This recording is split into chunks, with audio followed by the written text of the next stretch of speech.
Get your boys under control before I do.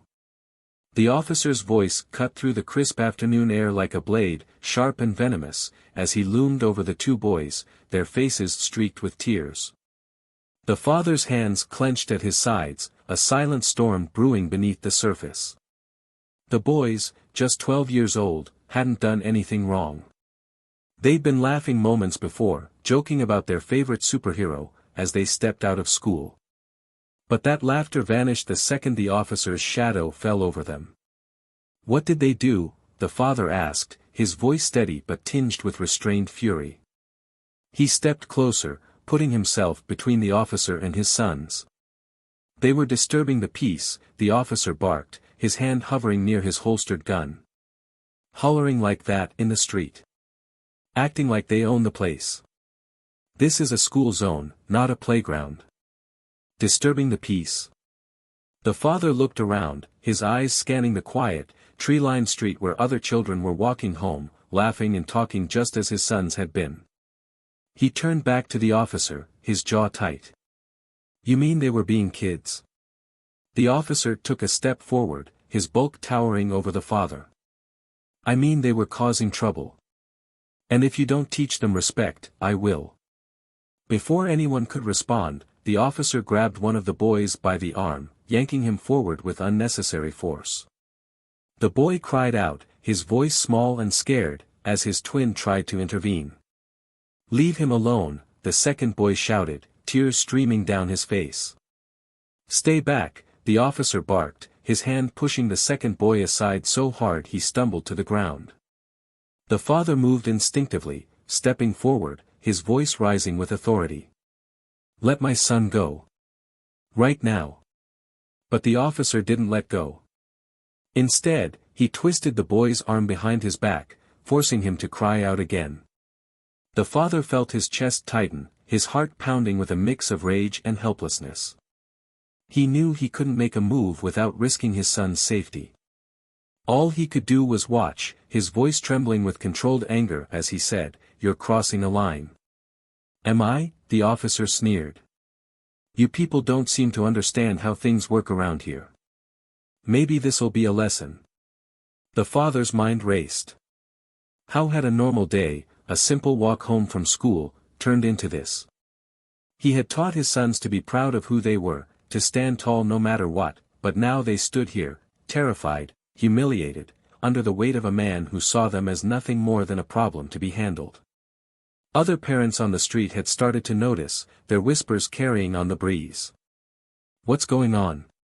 Why is he grabbing that kid? But no one stepped forward. No one intervened. It was as if the uniform the officer wore rendered him untouchable, above reproach, no matter how wrong his actions were. Finally, the officer let go of the boy, shoving him roughly toward his father. "Keep them out of trouble, or you'll regret it." He spat the words like poison before turning and walking away, leaving the family shaken, humiliated, and surrounded by the silent judgment of the bystanders who had done nothing to help. The father knelt down, pulling his sons into his arms as they sobbed into his chest. He whispered soothing words, but his own anger burned hot and unrelenting. He could still feel the officer's words echoing in his head. "You people." The condescension. The disdain.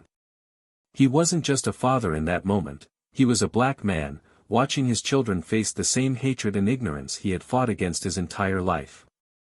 As he held his sons, he made a silent vow. This would not end here. That officer had no idea who he had just targeted, no idea of the storm he had unleashed. But he would soon find out.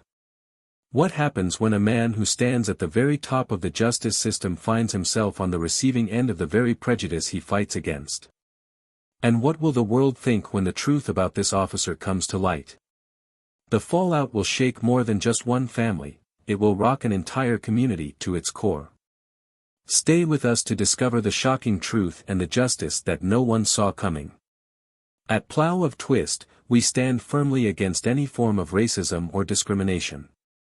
To our black viewers and allies, we want you to know this is a space where your voices matter, your experiences are valued, and we are committed to sharing stories that shed light on injustice while highlighting resilience and hope. Stay with us for an emotional and powerful story, one that reminds us all of the strength within us to overcome. If you haven't already, subscribe to the channel, hit the like button, and join us in amplifying stories that make a difference. Enjoy the story, and thank you for being here. The day had started like any other in the quiet suburban neighborhood where James Carter lived with his twin sons, Noah and Jordan.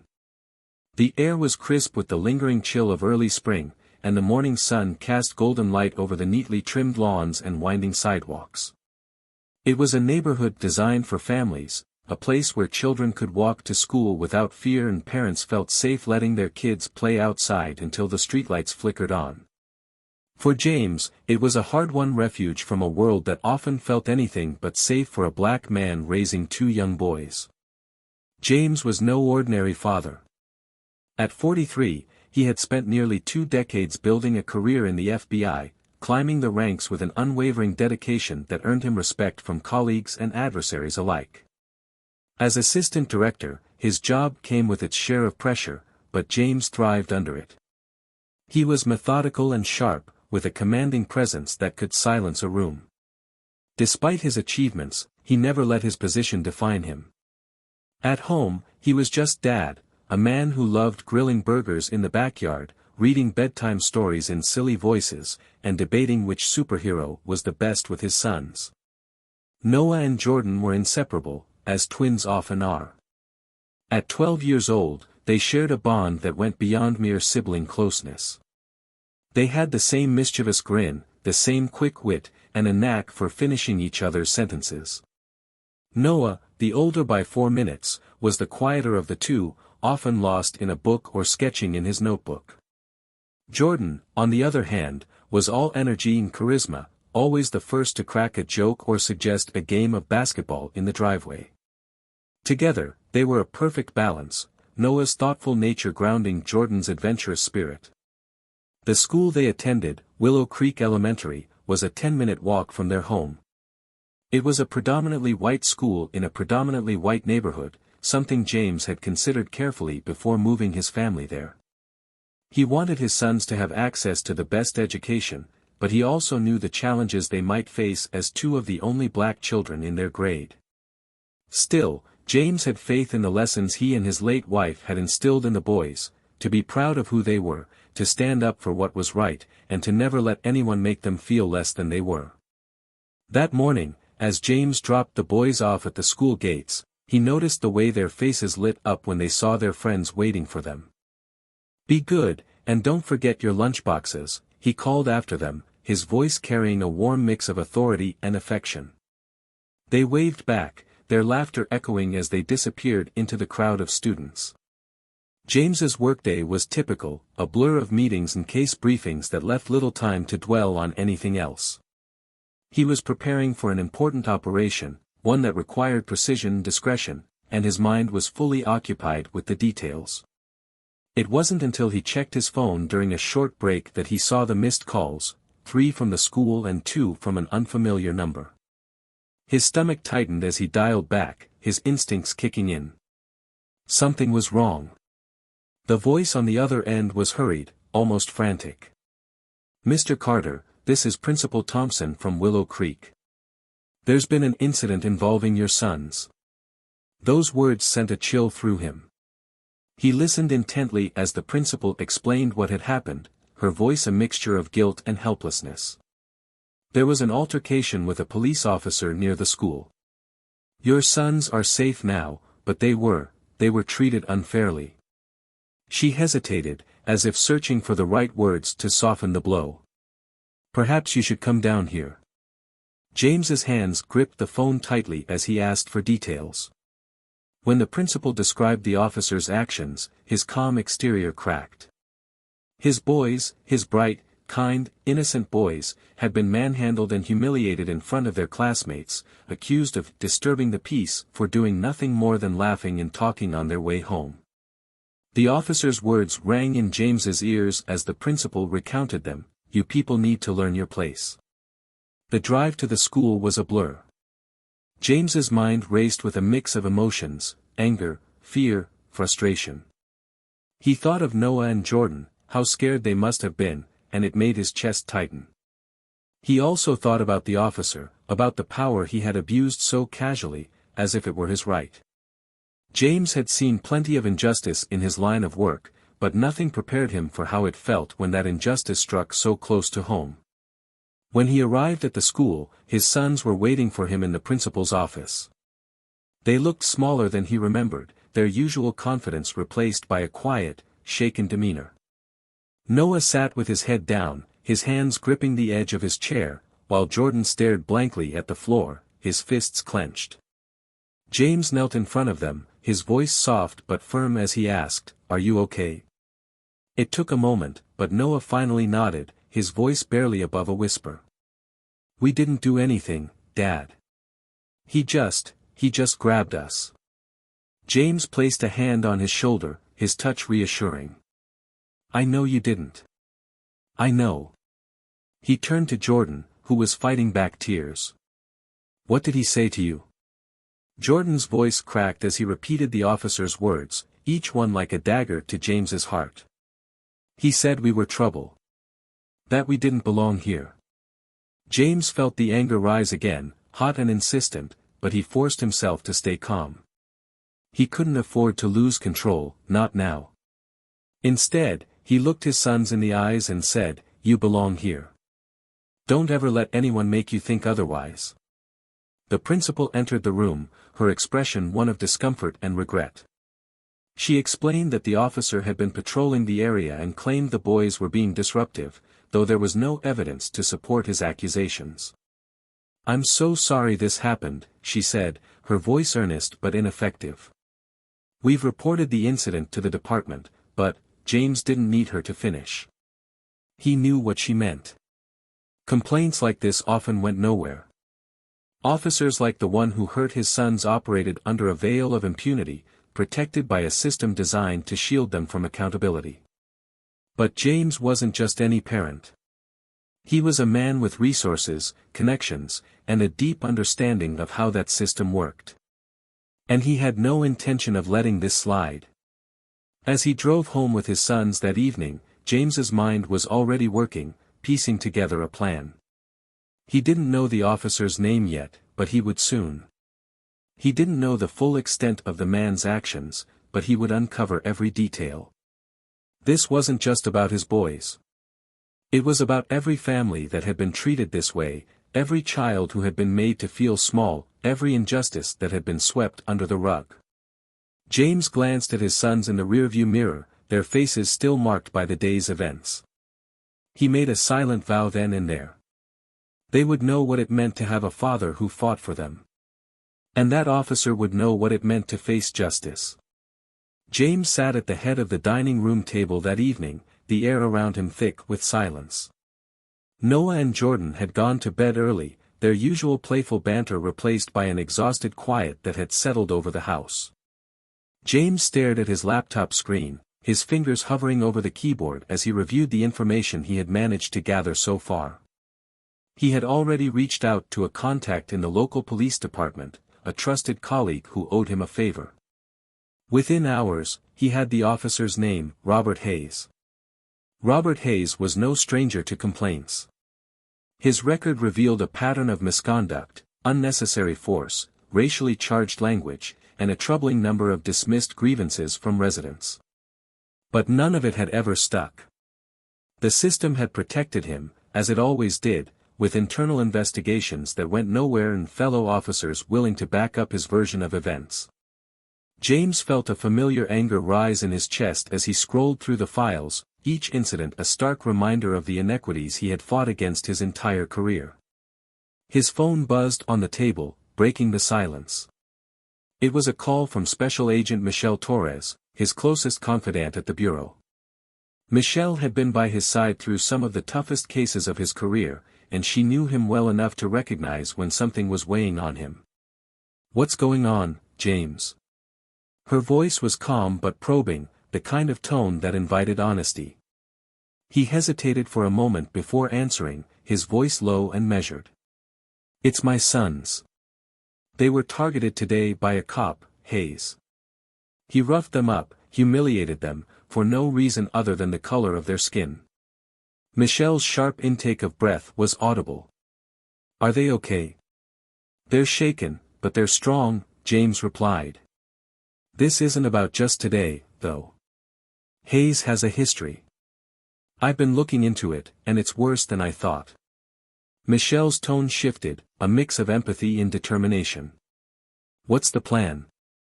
James leaned back in his chair, his mind already racing through the possibilities. "I'm not going to let this slide. But I have to be smart about it. I want to make sure he doesn't just lose his badge, I want to make sure everyone sees what he's done. People like Hayes thrive in the shadows, protected by a system that refuses to hold them accountable. If I'm going to take him down, it has to be public. It has to stick." Michelle paused, her voice steady when she spoke again. "You know this won't be easy. He's not just some random cop. The union, the department, they're going to close ranks."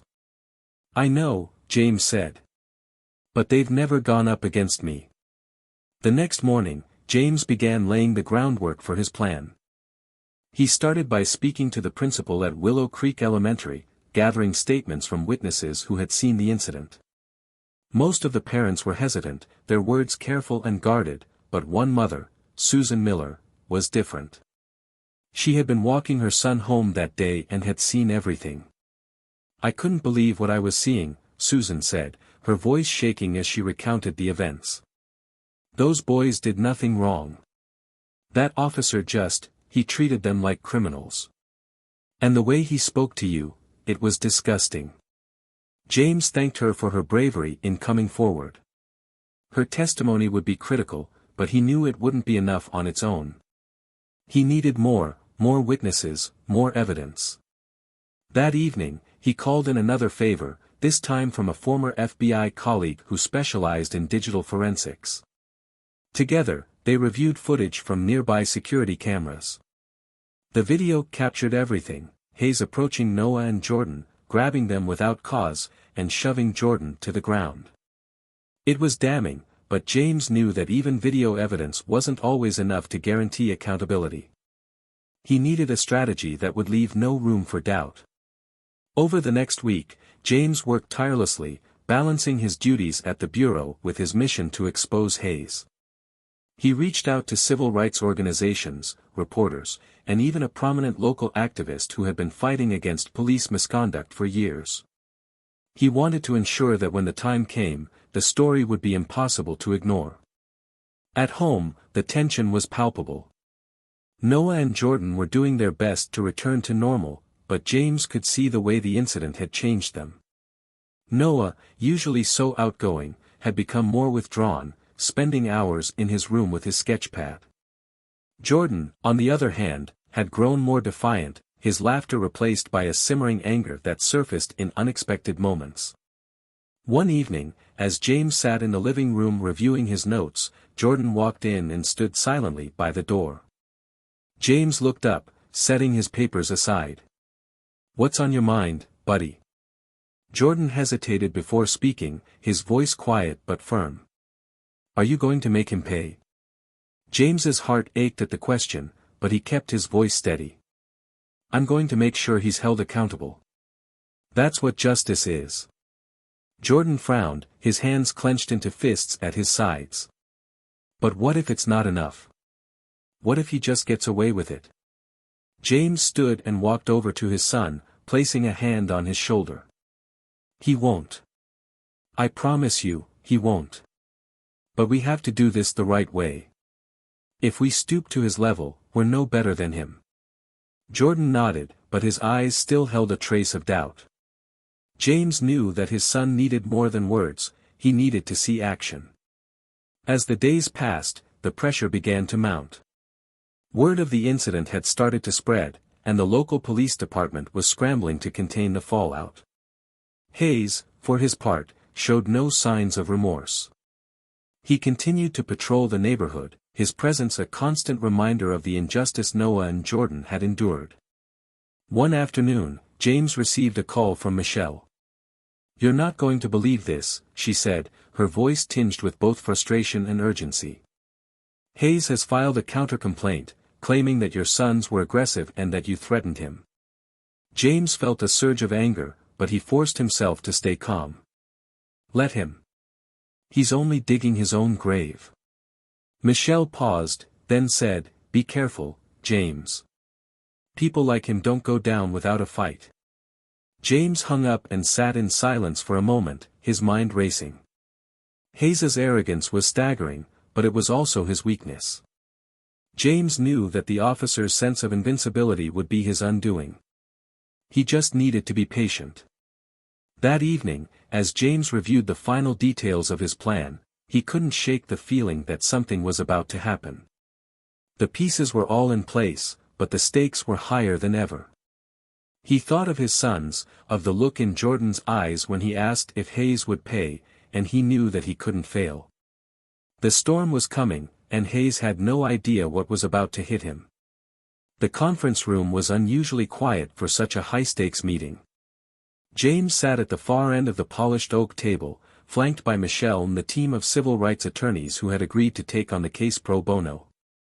Across from them sat the police department's legal representative, flanked by Chief Daniels and, most notably, Robert Hayes. Hayes looked every bit the defiant antagonist, his posture rigid, his expression one of smug confidence. His uniform was freshly pressed, his badge polished to a gleaming shine, as if to project an image of authority and respectability. James could see through it. The air was thick with tension as the meeting began.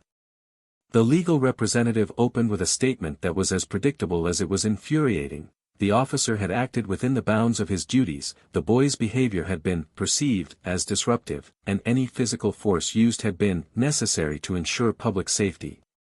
Michelle leaned closer to James, her voice low but firm. "They're setting the stage to dismiss this as a misunderstanding." James didn't respond. His focus was on Hayes, whose smirk widened as the lawyer continued to spin the narrative. It was a look James had seen countless times in his career, the look of someone who believed they were untouchable. That arrogance would be his downfall. When it was James's turn to speak, he began calmly, his voice steady and deliberate. "Let's address the facts. My sons, 12 years old, were walking home from school when Officer Hayes approached them without cause. He grabbed my son Noah by the arm, shoved my son Jordan to the ground, and accused them of disturbing the peace. This wasn't an isolated incident. It was a blatant abuse of power, rooted in prejudice." Hayes interrupted, his tone dripping with condescension. "With all due respect, Mr. Carter, you weren't there. You don't know what your boys were up to." James didn't flinch. Instead, he reached into his briefcase and pulled out a folder, sliding it across the table. "You're right. I wasn't there. But the cameras were." The room fell silent as the attorneys opened the folder, revealing stills from the security footage. The images were damning, Hayes grabbing Noah's arm, twisting it behind his back, and shoving Jordan with enough force to knock him to the ground. Chief Daniels shifted uncomfortably in his seat, his previously firm expression faltering. Hayes's smirk faded, replaced by a flicker of unease. James leaned forward, his voice sharp and unyielding. "This isn't about what I think happened. It's about what the evidence shows. And what it shows is a pattern of misconduct. Not just against my sons, but against others as well." The attorneys for the police department scrambled to regain control of the narrative, but James wasn't done. He motioned to Michelle, who handed over another document, a compilation of complaints filed against Hayes over the years. Excessive force. Racial profiling. Verbal abuse. Each one dismissed without consequence. How many chances does one man get to abuse his power? James asked, his tone cutting through the room like a knife. How many families have to suffer before someone steps up and says enough? Hayes's composure cracked, his voice rising as he defended himself. "I was doing my job. If your kids had shown some respect," James slammed his hand on the table, the sound echoing through the room. Respect? My sons are 12 years old. They don't owe you anything but the same decency and humanity that you're supposed to show every citizen you serve. The tension in the room was palpable as James leaned back, his gaze locked on Hayes. The officer's bravado was slipping, his confidence eroding under the weight of the evidence. Chief Daniels cleared his throat, attempting to defuse the situation. Let's all take a moment to calm down. James turned his attention to the chief, his tone icy. This isn't about calming down. It's about accountability. You've protected this man for years, and now the world is going to see exactly what that protection has allowed him to do. As if on cue, the door opened, and a young intern entered, handing a stack of papers to one of the attorneys. It was the finalized report from an independent investigation James had initiated with the help of the civil rights organizations. The findings were damning, detailing not only Hayes's actions but also the department's failure to hold him accountable. The attorney stood, addressing the room with a voice that carried both authority and finality. Given the evidence presented, we will be filing a federal civil rights lawsuit against Officer Hayes and the department for their role in enabling his misconduct. Additionally, we've shared this evidence with the media. This case will not be buried. Hayes shot to his feet, his face red with anger. You're ruining my career over a couple of punks who couldn't follow the rules. James rose slowly, his presence commanding as he faced Hayes directly. No, Hayes. You ruined your career the moment you decided to abuse the power entrusted to you. My sons aren't the problem. You are. The room was silent as Hayes stared at James, his fury simmering just beneath the surface. Chief Daniels finally spoke, his voice heavy with resignation. We'll cooperate with the investigation. James didn't wait for the meeting to officially adjourn. He gathered his files and walked out, Michelle close behind him. In the hallway, she turned to him, her expression a mix of relief and admiration. You did it. You broke him. James shook his head, his voice firm. This isn't about breaking him. It's about making sure no one else has to go through what my sons did. As they stepped outside, the weight of the moment settled over James. The battle wasn't over, but the tide had turned. For the first time, Hayes would face the consequences of his actions, and the system that had protected him for so long would be forced to reckon with its failures. The sun was setting as James walked to his car, the warmth of its rays a stark contrast to the cold determination that had fueled him. He thought of Noah and Jordan, of the promise he had made to them, and he knew that this was just the beginning. The fight for justice was far from over, but it was a fight he was ready to see through to the end. The courtroom was packed to capacity, the air humming with quiet murmurs and the occasional shuffle of papers. Reporters lined the back wall, their cameras and notepads ready to capture every moment of the proceedings. This wasn't just a case, it was a spectacle, the kind of public reckoning that rarely came for men like Robert Hayes. At the center of it all was James, seated at the plaintiff's table with Michelle and the civil rights attorneys who had become his allies in this fight. His sons weren't in the room, he'd insisted they stay home, shielded from the storm of media attention, but they were on his mind with every word, every breath. Hayes sat across the room, his expression a mask of defiance. He wasn't in uniform today, a deliberate choice by his legal team to make him appear less intimidating, more human. But James knew the truth. The uniform wasn't the problem. It was the man who wore it. The judge entered, and the room fell silent as everyone rose. Once seated, the proceedings began with the attorneys presenting their opening arguments. James listened intently as his lead counsel, a seasoned litigator named Evelyn Carter, laid out the case with precision and clarity.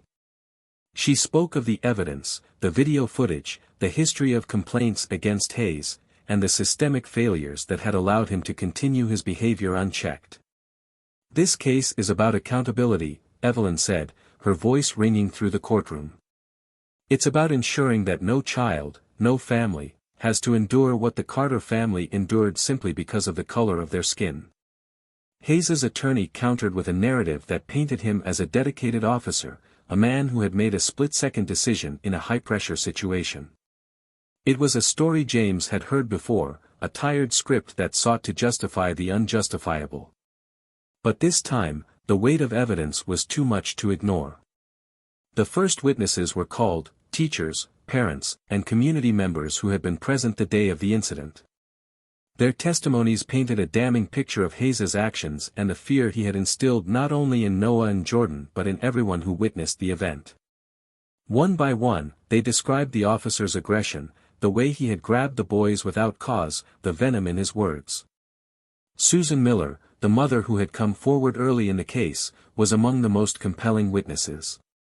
Her voice trembled as she recounted what she had seen, but there was strength in her words. "Those boys didn't do anything wrong," she said, her eyes darting to Hayes briefly before settling on the judge. "They were just kids walking home. He treated them like they were criminals." The video footage was played next. The room was silent as the grainy black and white images filled the screen, showing Hayes's approach, his rough handling of Noah, the shove that sent Jordan sprawling to the ground. The footage ended with James stepping between the officer and his sons, his posture protective, his face a mask of controlled fury. James glanced at Hayes as the video played, noting the way his jaw tightened, the way his hands clenched into fists. The once smug officer was beginning to unravel, the weight of public scrutiny pressing down on him like a vice. When it was James's turn to take the stand, the room seemed to hold its breath. He spoke calmly, methodically, recounting the events of that day with the same precision he brought to his work at the FBI. But there was emotion, too, a quiet, steady anger that simmered beneath his words. "My sons are 12 years old," he said, his voice steady but thick with feeling. "They're smart, kind, and full of potential." That day, Officer Hayes didn't see any of that. He didn't see children. He saw a threat. And he acted on that prejudice, with no regard for the harm he was causing. Hayes's attorney attempted to cross-examine James, but his questions were met with answers that were as firm as they were unassailable. James refused to be rattled, his resolve unshaken by the attempts to paint him as an overprotective father with a grudge. As the day wore on, the momentum of the case became impossible to ignore. The evidence was overwhelming, the testimonies damning. By the time the court adjourned for the day, even Hayes's attorney seemed to sense the inevitability of what was coming. That evening, James sat in his living room with Michelle, reviewing the day's events. There was a quiet satisfaction in the air, but it was tempered by the knowledge that the fight wasn't over yet. "He's going to crack," Michelle said, her tone confident. "You can see it in his face. He knows he's losing." James nodded, but his focus was on the bigger picture. "It's not just about him. It's about the system that let him get away with it for so long. We have to make sure this doesn't end with him walking away, free to start over somewhere else." The next day brought the turning point James had been waiting for. A former officer, now retired, had come forward as a surprise witness. His testimony revealed the inner workings of the department, the unspoken rules that allowed officers like Hayes to operate with impunity. He described a culture of silence, where complaints were buried, and accountability was a foreign concept. Hayes's reaction was immediate and explosive. He stood abruptly, his voice rising as he shouted at the witness, calling him a liar, a traitor. The judge banged her gavel, demanding order, but the damage was done. Hayes's outburst was a stark contrast to the composed, professional image his legal team had tried to present. It was the moment the courtroom, and the world, saw him for who he truly was. When the trial concluded, and the jury retired to deliberate, the tension in the room was palpable. Hours stretched into what felt like days, but when the verdict finally came, it was swift and unanimous, guilty on all counts. Hayes was stripped of his badge, and a separate investigation into the department's practices was announced. James sat quietly as the verdict was read, the weight of the moment settling over him. This was justice, but it was also just the beginning. As he left the courtroom, reporters swarmed him, their questions coming in rapid succession. He paused for a moment, his voice steady as he addressed them. This isn't just about my family. It's about every family that's been affected by injustice, every child who's been made to feel less than they are. This is a step forward, but the fight doesn't end here. It's on all of us to make sure that the systems meant to protect us do just that, protect. As he walked away, the sun broke through the clouds, casting a warm glow over the courthouse steps. It felt like a new beginning, a chance to move forward, not just for James and his sons, but for everyone who had ever been told they didn't belong. As the courtroom emptied and the crowd of reporters dissolved into the chaos outside, James lingered in the quiet aftermath. The verdict had been a resounding victory, but the weight of the fight lingered heavy on his shoulders. He felt the exhaustion in every step as he descended the courthouse stairs, his thoughts swirling with the realization that this battle, though won, was only one chapter in a larger war. The victory was significant, yes, but the wounds it had exposed ran deeper than any single case could heal. Michelle caught up to him at the base of the stairs, her presence grounding as always. She handed him a bottle of water, her expression equal parts relief and concern. "You did it," she said softly, her voice barely audible over the din of the crowd still gathered at the periphery. "This is going to set a precedent." James nodded, taking a sip of water and scanning the crowd. He saw familiar faces, activists, community leaders, people who had stood by him when this fight began. But he also saw others, faces marked by skepticism, anger, even defiance. Not everyone was celebrating. The fight for accountability had stirred something deeper, something uglier, and he knew that backlash was inevitable. "It's a start," he said finally, his voice measured. "But it's far from over. Hayes might be out of a job, but the system that protected him is still intact. People like him will keep slipping through the cracks unless we do something to fix it."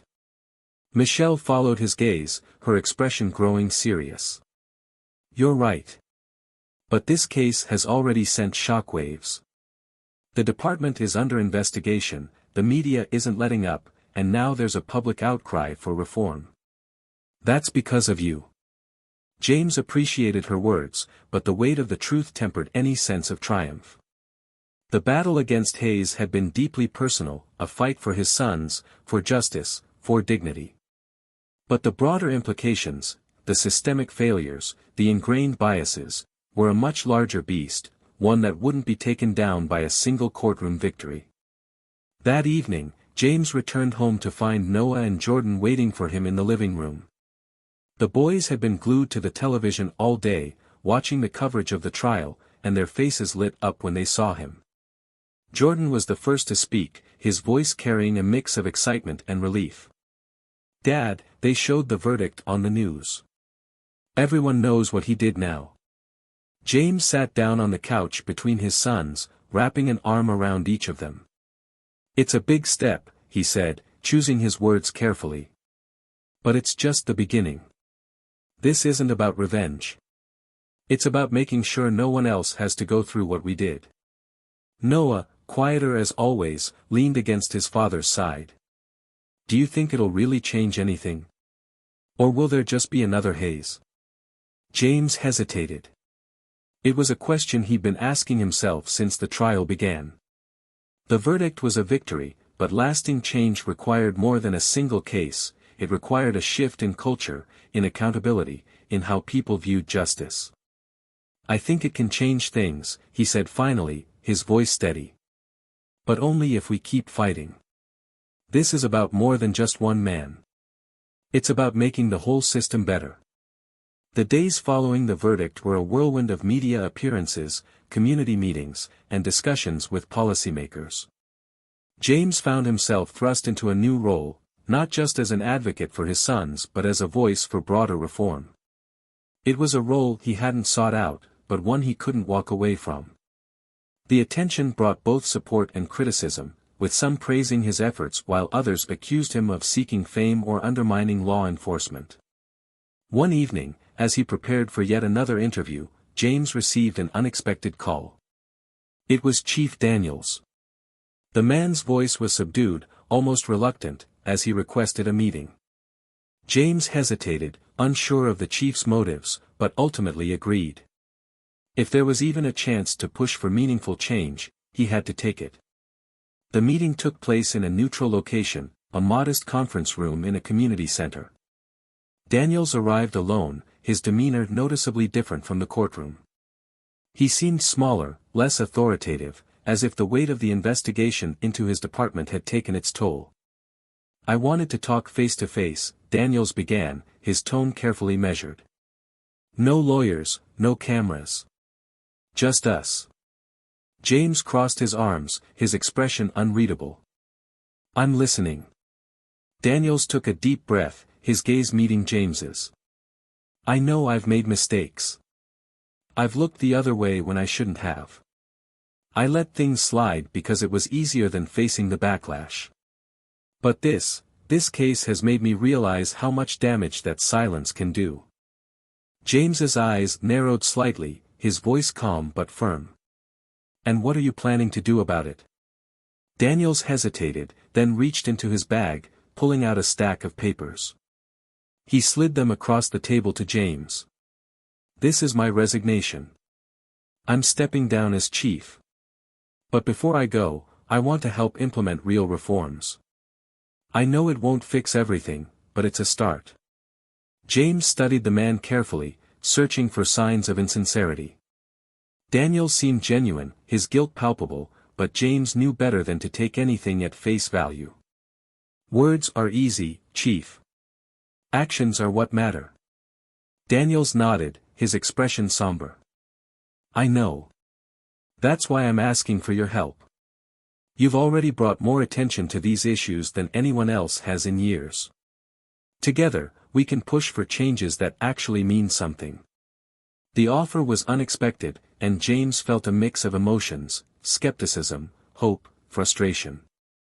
He wanted to believe that Daniels's intentions were pure, but part of him couldn't shake the anger he felt toward the man who had allowed Hayes to operate unchecked for so long.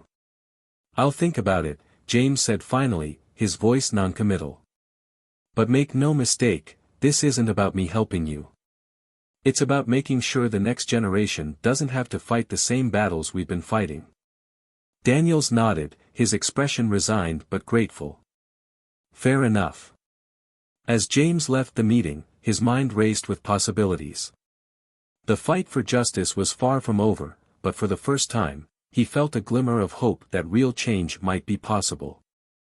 The road ahead would be long and fraught with challenges, but James was ready to face it head-on, driven by the promise he had made to his sons and the vision of a better future. The dimly lit conference room fell silent after James's departure. Chief Daniels remained seated, staring at the papers he had just handed over. He knew the weight of his decision but also the stain his tenure had left on the department. James's words echoed in his mind: "Words are easy, actions are what matter." It was a truth Daniels could no longer ignore. He had spent years justifying his inaction, convincing himself that his hands were tied, that the system was too big to change. But sitting across from James, feeling the unflinching weight of his gaze, Daniels had finally seen the cost of his complicity. He had seen it in the faces of Noah and Jordan. James, meanwhile, drove home in silence, his thoughts tangled. Daniels's resignation was a small step, a symbolic gesture in the grand scheme of things. But the offer to collaborate lingered, stirring conflicting emotions. James had spent so much of his life operating within systems, navigating bureaucracy, and leveraging influence. He knew how fragile promises could be. Yet, the chance to reshape something so broken, even slightly, was tempting. As the city's lights blurred past his window, he considered how his sons would see this moment years from now. Would they see it as a victory or another false start? At home, Noah and Jordan were waiting in the living room, their faces lighting up as soon as James walked in. Jordan spoke first, his voice filled with curiosity and a touch of defiance. "What did he want, Dad? Is he finally admitting he's part of the problem?" James placed his keys on the counter, running a hand over his face before sitting on the couch between them. He took a moment, looking at each of his boys, their eyes wide with anticipation. "Chief Daniels is stepping down," he said, his tone measured. "He wants to help make changes before he leaves." Jordan's expression shifted from curiosity to skepticism. "And you believe him? He let Hayes get away with everything for years. Now he wants to play the good guy." Noah, quieter but equally perceptive, leaned forward. "Do you think he's serious, Dad? Or is it just a way to save his reputation?" James sighed, leaning back into the couch. "I don't know yet. What I do know is that he's scared of what's coming, scared of what people will think of him. Fear can be a powerful motivator, but it doesn't always lead to real change. That's what we have to figure out." Jordan crossed his arms, his frustration evident. "I just don't get why people like him always wait until it's too late. If he cared so much, why didn't he stop Hayes years ago? Why did he let this happen to us?" James reached out, placing a hand on Jordan's shoulder. "Because it's easier to stay quiet than to take a stand. It's easier to look the other way than to fight against something bigger than yourself. But easier doesn't mean right. That's why we're here, to make sure people like him can't just look away anymore." Jordan nodded reluctantly, but James could see the anger simmering beneath the surface. Noah, ever the thoughtful one, asked the question that had been lingering in James's own mind. "So, what are you going to do? Are you going to work with him?" James hesitated, his gaze dropping to the floor for a moment before meeting Noah's eyes. "I haven't decided yet. Part of me wants to turn him down, to let him face the consequences on his own. But another part of me knows that if there's even a chance to make things better, I have to take it." Noah nodded, his voice quiet but firm. "Whatever you decide, we trust you." The weight of those words hit James harder than he expected. In their young voices, he heard the trust and hope that had driven him from the beginning. He wasn't just fighting for them, he was fighting because of them. The following weeks were a whirlwind of meetings and negotiations. James worked tirelessly to ensure that Danielle's resignation was accompanied by tangible reforms, new policies, independent oversight, and community involvement in police accountability. It was grueling work, filled with resistance from within the department and skepticism from the public. But with every step forward, James felt the weight of progress, however small. One evening, after a particularly heated meeting with city officials, James returned home to find Michelle waiting for him on the porch. She had a knowing look in her eyes, the kind that told him she could see through his exhaustion. "You look like you've been through hell," she said, handing him a cup of coffee. James sank into the chair beside her, taking a long sip before speaking. "I feel like I have. Every time we make progress, there's another roadblock. Another excuse. Sometimes I wonder if it's even worth it." Michelle leaned back, her gaze steady. "You wouldn't be here if it wasn't worth it. You're not the kind of man who fights for nothing." James chuckled, though there was little humor in it. "I just keep thinking about Noah and Jordan. I don't want them growing up in a world where this is normal." Michelle's voice softened. "And because of you, they won't have to. You're setting the foundation for something bigger than any one case, any one victory. It's going to take time, but change always does." James nodded, the weight in his chest easing slightly. He knew she was right, but the path ahead still felt daunting. As they sat in silence, the cool night air wrapping around them, James allowed himself a rare moment of reflection. The fight wasn't over, but for the first time, he felt like the tide was beginning to turn. The next morning brought news that sent ripples through the community.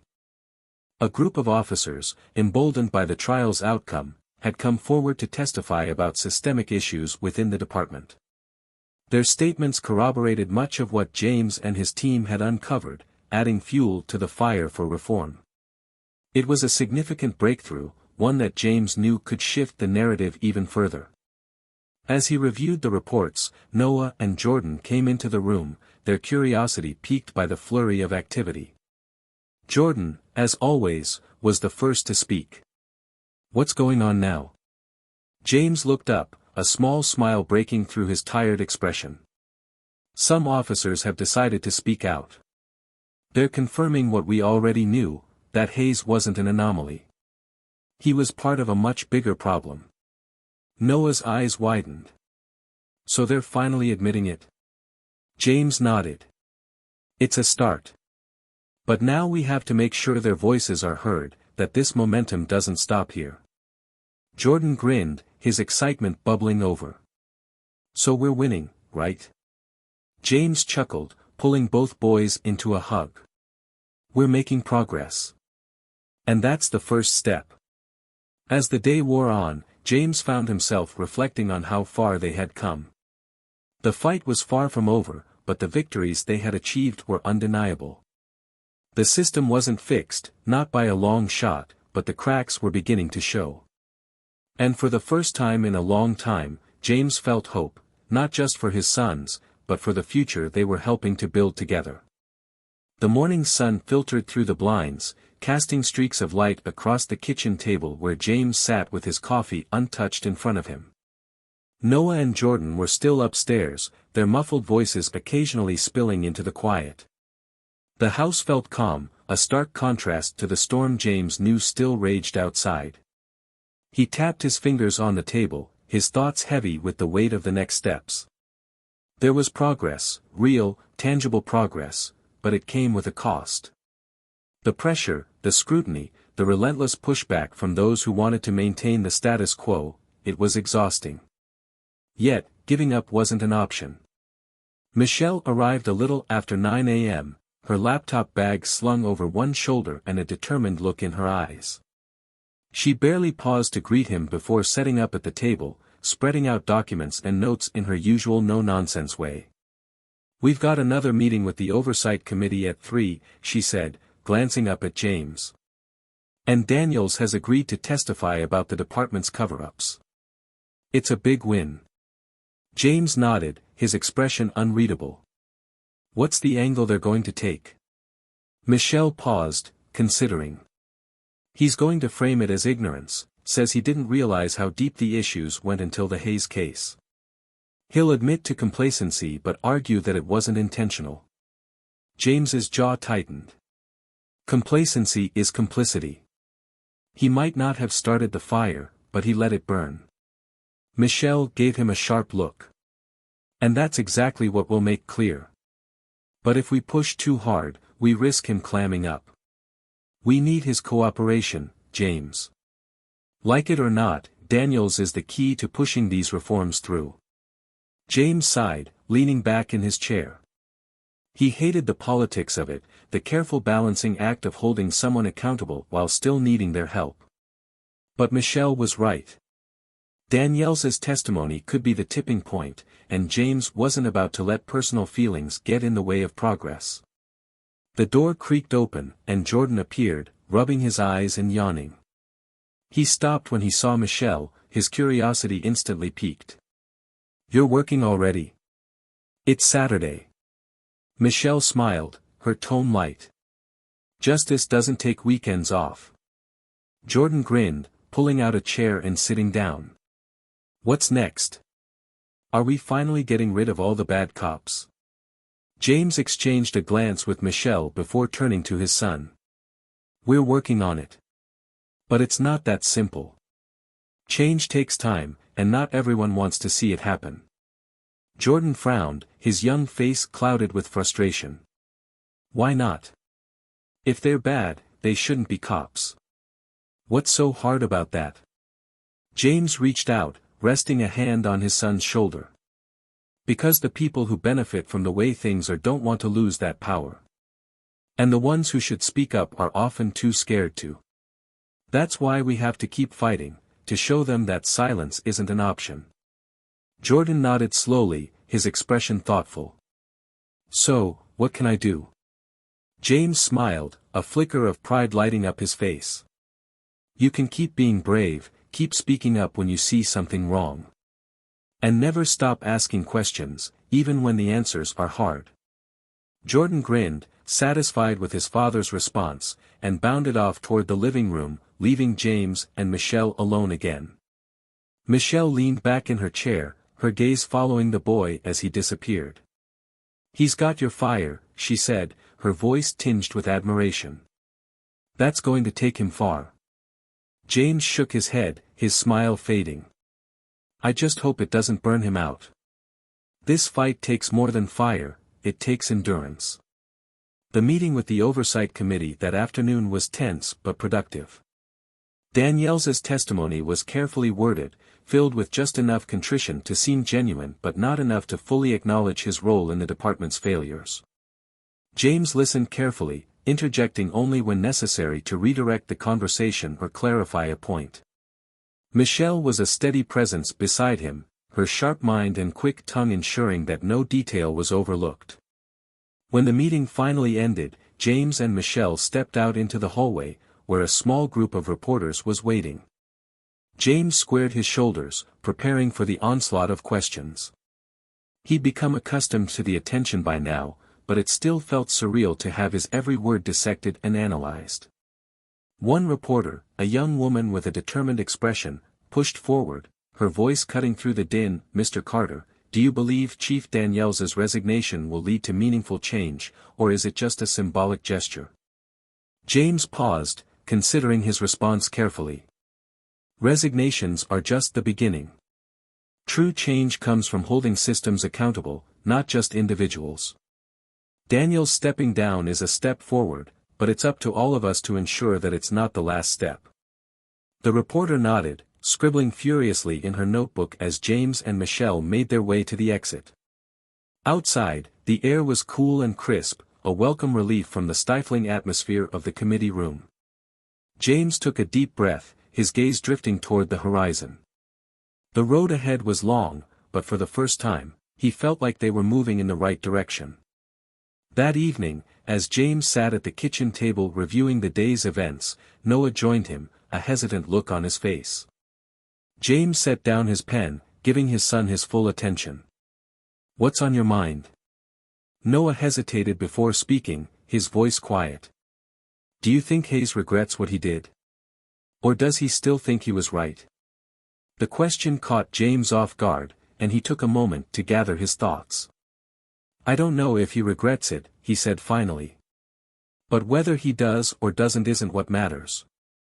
What matters is that he's being held accountable, and people like him will think twice before doing the same thing." Noah nodded, his expression thoughtful. "I just don't understand how someone could hate us so much for no reason." James's chest tightened at the pain in his son's voice, but he kept his own voice steady. "Hate comes from fear, Noah. Fear of what's different, fear of losing power, fear of being wrong. It's not about you, it's about them. And the best way to fight that hate is to keep being yourself, to keep showing them that their fear has no power over you." Noah gave a small, determined nod, and James felt a surge of pride. His sons had endured so much, yet they remained strong, unbroken. It was their resilience that fueled him, their hope that kept him going. As the night wore on, James found himself more determined than ever to see this fight through, not just for Noah and Jordan, but for every child who deserved to grow up in a world where justice wasn't just a word but a reality.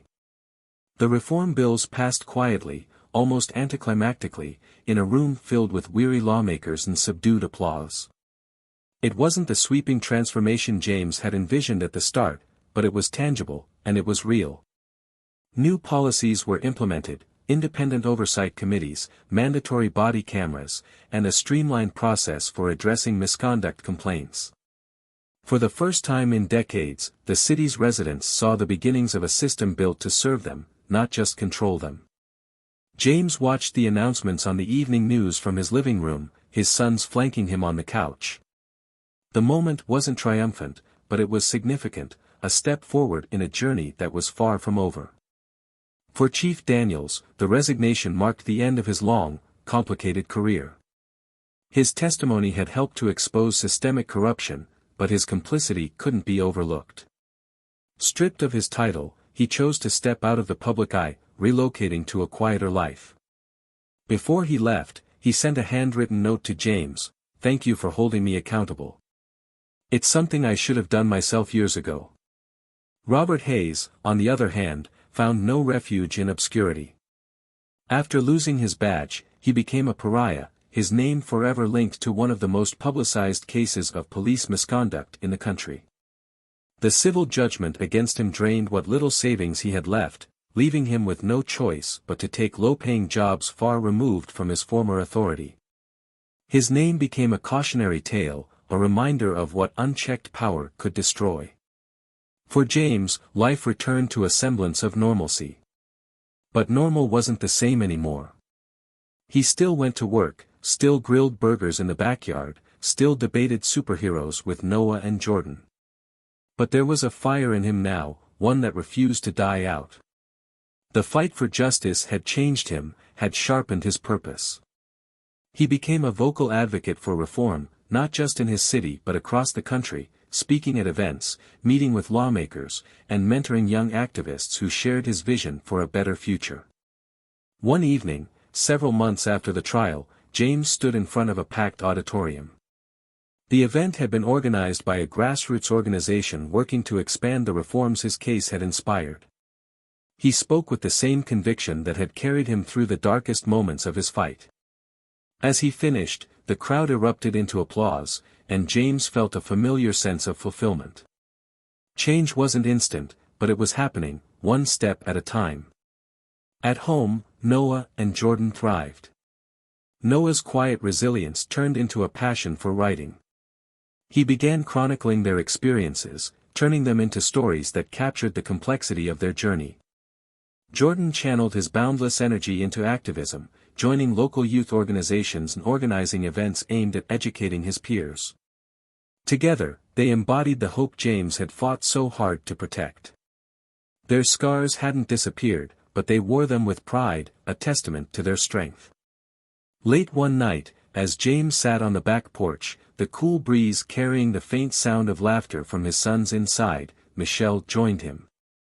She handed him a mug of coffee, her expression warm. "You did good, James," she said softly. "Better than most people would have even dared to try."